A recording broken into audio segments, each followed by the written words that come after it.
की तारीखों को लेकर इंतजार आखिरकार खत्म हो गया है और अब तस्वीर लगभग साफ हो चुकी है। चांद दिखेगा या नहीं, इसी सवाल पर टिकी पूरी दुनिया की नजरों के बीच भारत में बड़ा अपडेट सामने आया है। भारत में ईद उल फितर 2026 की तारीख को लेकर आधिकारिक ऐलान कर दिया गया है। हैदराबाद में चांद नहीं दिखने के बाद यह तय हो गया कि देश में अब ईद 21 मार्च को मनाई जाएगी। लखनऊ इस्लामिक सेंटर के चेयरमैन मौलाना खालिद रशीद ने भी साफ कर दिया है कि पूरे भारत में ईद शनिवार को ही होगी। अगर आज चांद नजर आ जाता तो ईद 20 मार्च को मनाई जाती, लेकिन ऐसा नहीं हुआ और अब रमजान के 30 रोजे पूरे होने के बाद ही ईद का जश्न मनाया जाएगा।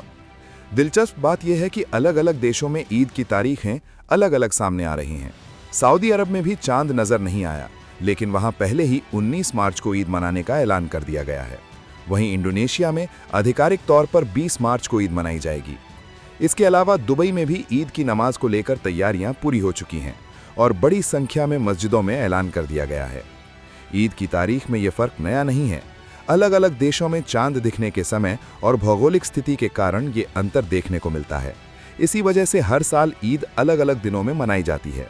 भारत में चांद देखने की परंपरा के आधार पर ही अंतिम फैसला लिया जाता है और इस बार भी वही हुआ है।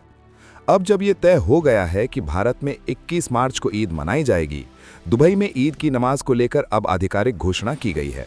यहां पर पहले ही ऐलान कर दिया गया था कि ईद 20 मार्च को होगी। कई रिपोर्ट्स में दावा किया जा रहा है कि यहां पर ज्यादातर मस्जिदों में ईद की नमाज की घोषणा कर दी गई है।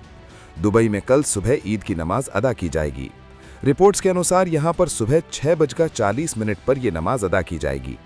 मुस्लिम समुदाय में ईद की तैयारियां तेज हो गई हैं। 1 महीने के रोज़ों के बाद आने वाली ये ईद खुशियों और शुक्राने का त्योहार होती है।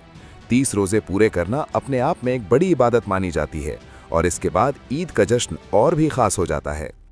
ईद उल फितर को मीठी ईद भी कहा जाता है। इस दिन सुबह लोग नए कपड़े पहनकर मस्जिदों में ईद की नमाज अदा करने जाते हैं। नमाज के बाद एक दूसरे को गले लगाकर मुबारकबाद दी जाती है। घरों में खास तौर पर सेवैयां और खीर बनाई जाती है, जिससे इस त्योहार की मिठास और बढ़ जाती है। बच्चों के लिए ये दिन सबसे खास होता है क्योंकि उन्हें ईदी मिलती है और घर में खुशियों का माहौल रहता है। ईद सिर्फ एक त्योहार नहीं, बल्कि एक एहसास है जो लोगों को जोड़ता है। रोजे के दौरान जो सब्र, अनुशासन और इबादत की जाती है, उसका इनाम ईद के रूप में मिलता है। यही वजह है कि इस दिन हर चेहरे पर मुस्कान होती है और हर दिल में सुकून होता है। अब सबकी नज़र 21 मार्च पर टिकी है, जब भारत में ईद का चांद न सही, लेकिन ईद की खुशियां जरूर नजर आएंगी।